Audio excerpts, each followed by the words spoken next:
year and 7 months ago, I should have been dead. It started with, I just don't want to die. It started with, I cannot orphan my child.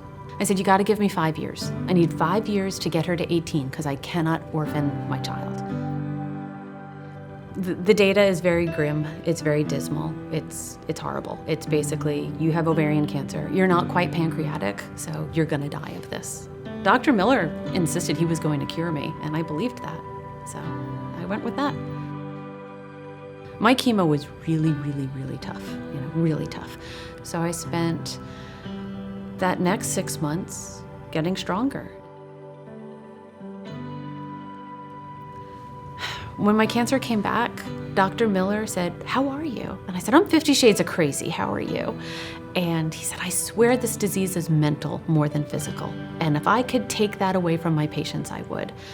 And it was like an aha moment, like the light bulb went off over my head, going, oh my God, I have become that person that I trained people not to be. Like, I was in my head.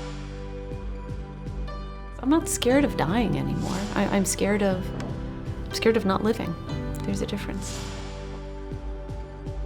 I can't do it to the same effect that Cara says it, but she basically said, I kick cancer's ass. She looked adversity in the face and said, hey, I can beat this. And she did. I started taking the spin classes, the cycle classes, and I loved it. So the instructor kept saying, why don't you just become an instructor? You're here enough. And I did it during chemo that you're not supposed to exercise or get too hot. But I won't let chemo interfere with my life more than it has to. It's bad enough I have to get it. I'm not gonna let it win. Cara and like the majority of my patients, we find a personal connection. It's a long-term commitment. The patients over time become a part of our own families. They know me, and I stick with the doctors that know me and care about me. So no, I wouldn't go anywhere else.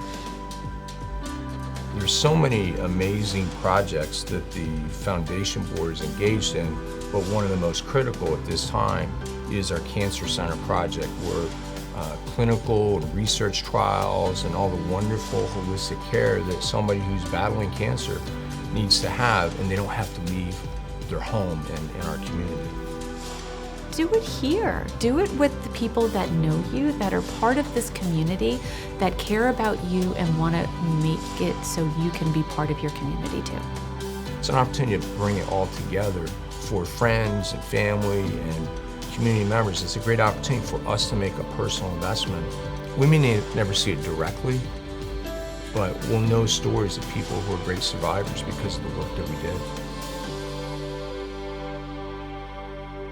So I go in every 3 weeks and I get something that prevents blood vessels from growing to tumors. I'm doing this until it comes back, and then we do more chemo. I think about living every day for that day. My daughter and I take trips that you book in advance and pay for in advance because I'm gonna do it. I've learned over time through some of these battle scars that not to take things for granted. And so if there's an opportunity to help, don't wait. We have people today that need help now, and we can't wait.